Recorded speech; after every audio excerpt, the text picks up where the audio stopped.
Okey, bismillahirrahmanirrahim. Kepada semua guru solusi pandai ngaji yang mana ingin mengajar untuk pembelajaran asas, insya-Allah saya akan tunjukkan metodologi ataupun cara macam mana kita nak ajar pelajar-pelajar asas ni. Okey, untuk makluman kita akan bekalkan satu buku untuk semua, iaitu buku Tamhid nama dia, buku asas untuk semua pelajar solusi pandai ngaji lah, insya-Allah. Okey, dan ustaz dan ustazah perlu apa? Perlu untuk mengajar menggunakan buku tersebut, insya-Allah. Jadi kita akan pergi kepada 3 elemen terpenting dalam kita punya sesi pembelajaran ini. Yang pertama, pengenalan. Yang kedua, teknik mengajar. Dan yang ketiga adalah latihan. Okey, latihan. Okey, kita pergi yang pertama, iaitu bahagian pengenalan. Jadi pada bahagian pengenalan ini, ustaz dan ustazah pertama perkenalkan diri ustazah, latar belakang belajar kat mana, tapi rahsiakan alamat dan juga rahsiakan umur. Okey, yang itu kita nak make it orang kata confidential ataupun sulit lah. Okey, tapi kita boleh berkenal-kenalan dengan mereka, tanya nama, sekarang buat apa, duduk di mana. Itu tak apa. Tapi untuk diri kita, jangan kita sekali sebut umur kita, jangan sesekali kita apa? Jangan sesekali kita katakan kita duduk kat orang kata alamat sekian-sekian lah. Untuk confidential kita ataupun benda yang sulit lah bagi kita, insya-Allah. Okey, untuk bahagian pengenalan ni, ustaz dan ustazah bila ustazah dah ta'aruf, ustaz dan ustazah dah ta'aruf, okey, kita pergi kepada perkara pertama yang ustaz dan ustazah perlu sentuh. Okey. Yang pertama ustaz dan ustazah iaitu bahagian pertama iaitu register. Register. Okey. Perkara ini merupakan perkara yang paling apa? Paling penting untuk ditekankan. Sebab apa ustaz dan ustazah? Sebabnya kalau andai kata register ini tidak di-highlightkan, nanti memberi kesan kepada apa? Semua sekali daripada sudut pengenalan, teknik mengajar dan juga latihan kita, insya-Allah. Okey. Jadi kita campakkan satu contoh kepada apa? Kepada pelajar-pelajar. Tanya kepada dia, boleh tak sebut perkataan ini? Mesti mereka boleh kata boleh. Sebab apa? Ini perkataan yang common ataupun perkataan biasa bagi mereka, iaitu apa? Perkataan Allah. Okey, perkataan Allah. Jadi kita tanya dia, boleh tak sebut perkataan ni? Mesti dia akan kata boleh. Jadi bila dia kata boleh, suruh mereka sebut. Apakah sebutan ni? Mereka akan jawab apa? Allah. Allah. Macam tu kan? Okey. Jadi tanya kepada mereka, agak-agak kenapa Allah ini kita boleh sebut? Kuncinya satu sahaja. Sebabnya kita dah register. Register maknanya kita dah daftar dah. Orang kata perkataan ini di dalam apa? Minda kita, di dalam akal kita. Sebab tu kita boleh sebut. Kita dah tanamkan dalam kepala kita ni, perkataan ini sebutannya Allah. Begitu jugalah sama dengan apa? Dengan perkataan-perkataan yang lain dalam bahasa Arab maupun bahasa Melayu. Kalau anda kata kita dah selalu jumpa, kita dah selalu sebut, mestilah apa? Mestilah kita boleh baca dengan baik kan perkataan tersebut. Okey. Dan puncanya satu je, adalah melalui register. Register maknanya cara kita nak baca Al-Quran ke apa sekalipun, kita kena daftar masukkan semua keseluruhan huruf hijaiyah itu ke dalam akal kita supaya apa? Supaya kita dapat baca dengan baik, insya-Allah. Okey. Jadi kita bagi tahu juga kepada mereka huruf dalam Al-Quran ni ada berapa? Dia ada 39 sahaja.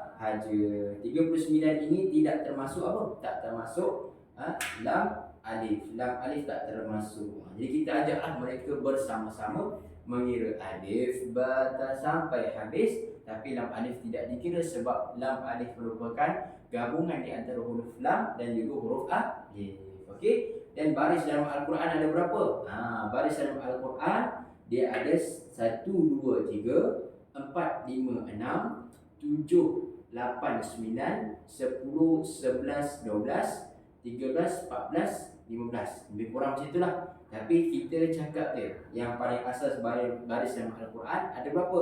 Ada 3 sahaja, iaitu baris apa? Baris atas, baris bawah dan juga baris dan hadapan. Okey, baris atas, baris bawah dan juga baris hadapan. Okey, itu perkara asas dah. Okey, nanti ustaz dan ustazah akan tengok buku tersebut dan ustazah akan tahu macam manalah orang kata kaedah nak mengajar dia. Okey, jadi kita pergi kepada teknik mengajar pula. Pertama yang kita perlu highlightkan adalah bagi tahu kepada mereka nama-nama huruf. Okey, nama-nama huruf. Misalnya, okey, kita pun kena tahu lah apa makna nama-nama huruf dia. Contoh, kalau huruf ini nama dia sin misalnya. Okey, sin bukan sa. Okey, sama dengan huruf ni, shin bukan sya. Okey, jadi nak tahu mana nama-nama ni ataupun orang kata bunyi dia ini, insya-Allah nanti saya akan bekalkan satu buku untuk rujukan ustaz dan ustazah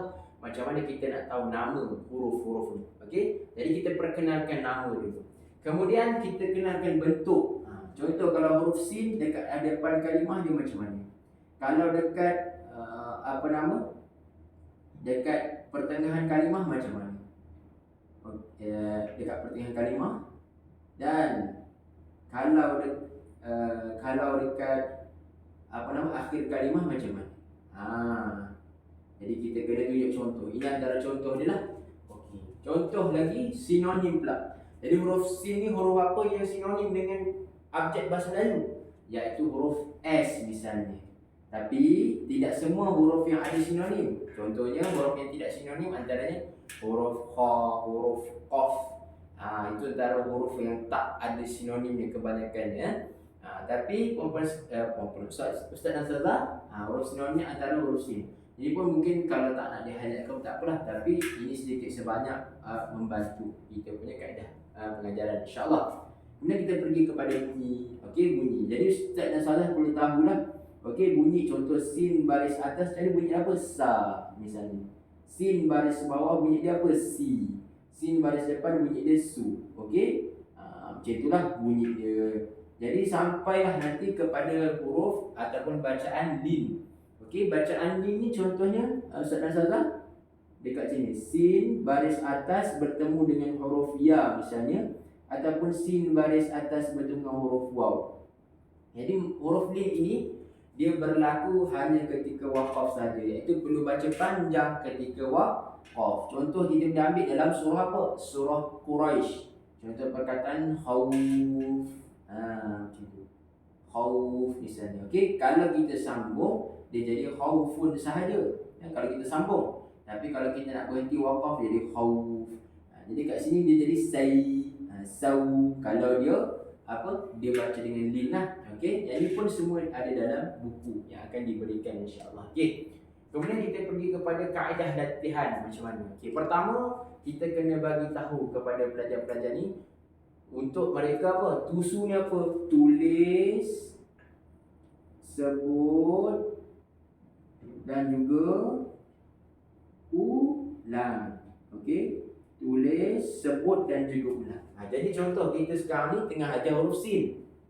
Jadi kita suruh mereka contoh sin baris atas, sebut 5 kali. Sin baris atas, tulis, ulang sebanyak 5 kali misalnya. Okey, sampailah kepada akhir iaitu sampai bacaan lin. Okey, kemudian kita pergi pula kepada rencaman. Rencaman ni apa? Merupakan gabungan. Okey, gabungan ni maknanya apa? Contoh yang kita ajar sebelum ini, yang kita ajar dekat mereka, contoh sekarang ni dah sampai bacaan lin. Okey, jadi contoh sin baris atas bertemu dengan sin mad. Okey, macam itu. Lepas tu bertemu dengan tanwin. Jadi macam mana nak baca kat mereka? Tunjuk dulu, tulis dulu. Tulis, ulang, lepas tu sebut dan juga ulang. Jadi kita ajar mereka sebut dulu. Sasisan. Jadi suruh mereka ulang. Sama juga suruh mereka tulis, sebut dan juga ulang. InsyaAllah itulah kaedah ataupun metodologi cara nak mengajar. Dan bila mana ustaz dan ustazah dah ajar banyak huruf, ustaz dan ustazah, okey, cuba gabung dengan huruf yang lain. Contoh sekarang kita ajar huruf sin. Lepas tu kita nak ajar huruf shin misalnya. Contoh sa, Lepas tu bertemu dengan shin pula. Shin ni pula jadi yang baris bawah misal. Jadi syashisan, syashisan. Macam itu kaedah rencangan insya-Allah. Okey, setakat ni boleh dapat. Itu sajalah apa yang kita perlu highlightkan untuk kaedah belajaran asas ni. Pertama, pengenalan. Perlu suruh mereka register dulu. Suruh terangkan kepada mereka kenapa mereka boleh baca ayat Al-Quran ataupun boleh baca perkataan ini, sebab kita dah hafal, kita dah tahu dah ini perkataan Allah. Okey, terangkan kepada mereka bahawa Al-Quran ada 39 tapi satu je yang tak apa, yang tak dikira, iaitu huruf lam alif. Kemudian baris dalam Al-Quran ada 3 asasnya, tapi sebenarnya banyak.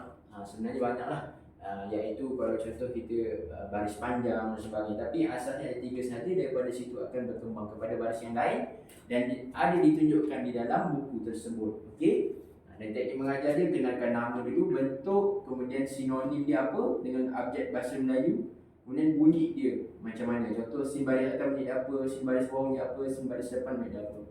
Dan kaedah ni, 2 ini paling solid dan kena mahir. Ustaz dan Ustazah kena mahir untuk ajar mereka supaya mereka dapat apa bahagian ni lah, insya-Allah. Okey, jadi sekadar itu sahaja kita punya pertemuan insya-Allah pada hari ini. Jadi kalau sebarang pertanyaan ataupun persoalan boleh tanya saya lah, insya-Allah.